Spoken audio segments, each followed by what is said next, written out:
from CBS News Bay Area, family demanding justice for 22-year-old found dead in San Francisco jail. And this is clearly a really sad story, but why was she in there? And you guys want justice, which we know by now largely means we need a big chunk of change. But where are you going to get it from? You guys hate the cops? You're going to hire some ambulance chasing lawyers to give you a big sum of money for this lady who perished in police custody, even though I would almost be willing to bet there's a little bit more to the story than this innocent woman who ended up in jail and then later passed away because the cops did something to her in the women's prison in San Francisco, or maybe it was one of the men that you let in there. But my name's Eric. This channel is called Report and Opine. Please like, comment, share, subscribe, hit the notification bell. I'm absolutely begging you. I'm begging you, please. Come on, please. It would help me a lot and cost you nothing. But if you wanted to help me even more and spend just a little bit of money, you would buy my book, New York City 2020, Gotham Unglued, on Amazon.com. That link will be in the description.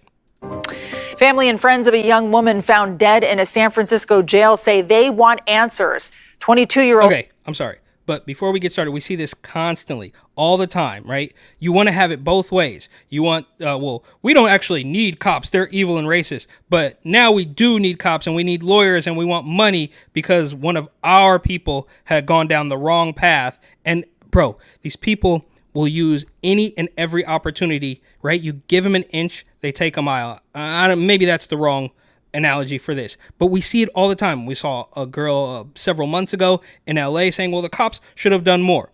We saw a family out in Oakland when one of their weirdo thieving stepson boyfriends or whatever. So it's a really weird story, but they claim that we need the cops to do more, even though you guys hated the cops for at least the past 4 years, right? And 911 doesn't work in Oakland or San Francisco, but it's just basically what they're demanding is that you do everything perfect as we say. Otherwise, we're going to complain and, of course, demand more free stuff. Monty Hadley was found unresponsive in her jail cell earlier this month. Her family still does not know exactly how she died. Our Kelsey Thorud has that story. If I don't get it, if I don't get it. She's literally chanting, if I don't get it, shut it down. That's what these people are all about. If she don't get it, if she don't get it, if she don't get it, if she... Family and supporters of 22-year-old Amonte Hadley gathered outside San Francisco's women's jail demanding justice for the young woman who was found dead inside her cell earlier this month. Demanding justice. That's just vague enough. What is it that you want? You want to fire the cops that you hate so much? You want some other cops to come in and fire those cops? You're going to hire a lawyer, or you just want more cash? What does justice actually mean, right? We all remember when Julian Castro decided that we need to have reproductive justice so transformers can get abortion. I don't believe only in reproductive freedom. I believe in reproductive justice. And, what that means is that just because a woman, or let's also not forget, someone in the trans community, a trans female, is poor, doesn't mean they shouldn't have the right to exercise that right to choose. It doesn't make any sense. Amonte matters. She deserved her day in court. She deserved advocacy. I'm no expert. Well, maybe I am an expert, but she did have her day in court because I believe she was already in jail for a couple of years. She deserved a voice. She deserved to live. According to the sheriff's office, Hadley was found unresponsive on September 3rd and pronounced dead that same day.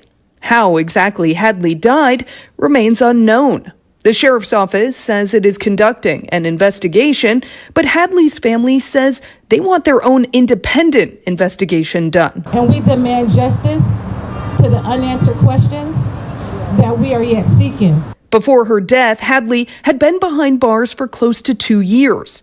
She was arrested back in September of 2022 in connection to a string of armed robberies. Armed robbery. Look, I am not advocating for the demise of this young woman. That's absolutely terrible.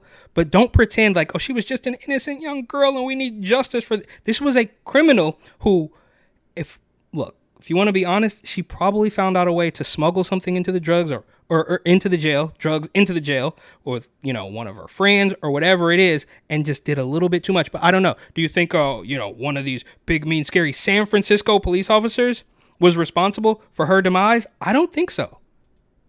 She was charged with 13 counts of armed robbery and ordered to remain 13 counts of armed robbery. And now we need justice behind bars until her trial.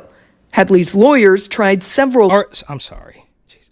Are we going to talk at all about even one of the victims that she strong-armed times to get her diverted into a mental health program, but were denied.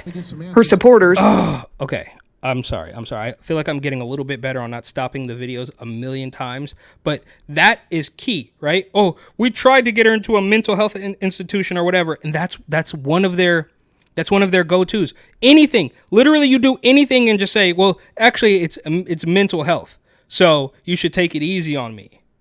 Say those denials contributed to the environment that led to Hadley's death and blame District Attorney Brooke Jenkins personally for keeping Hadley behind bars. I sat in that court hearing and I watched as the district attorney argued against mental health diversion for Monty Hadley. What did she have? She had depression. She was schizophrenic. She had bipolar disorder. What did she have? You just can't. You say, oh well, no, it's actually mental health. But what was it? Or was she just a stone cold criminal, accused and convicted of 13? Or I don't know. She was convicted. Well, she was in jail. I don't know. Whatever. But 13 strong arm robberies. That's just mental health, I suppose. Was a shame. It was terrible. In a statement, DA Jenkins responded to Hadley's supporters, saying in part, quote, Hadley was detained pre-trial because of the public safety risk she posed. The court denied defense counsel's numerous requests for mental health diversion because it was not warranted in this case. Had defense counsel actually worked in their client's best interest and prepared to settle or go to trial sooner, this tragedy may have been avoided.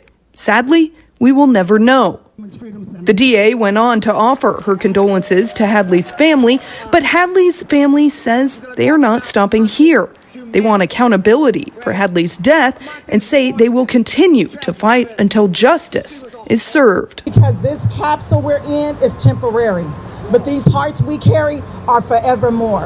And if you don't know nothing else, know that she is loved and we will not stop. According to state records, 18 people have died in San Francisco jails between 2014 and 2023, including by suicide, natural causes, or overdose. Okay, so this is now officially a rock and a hard place because as despicable. Well, Brooke Jenkins is a little bit better than the former DA, Chesabuddin, son of domestic terrorists, but that's a completely different story. They install Brooke Jenkins, who of course is sort of black, I guess, so they can't. You notice we didn't hear once in this little segment about them playing the race card because it's obviously never been about race. It's been about capitulating to the demands of anybody and everybody, not anybody and everybody, just the criminals, because we are going to throw the book at any law-abiding citizen who rolls through a stop sign. But when somebody commits 13 armed robberies and perishes in jail, which is terrible, they are going to demand justice.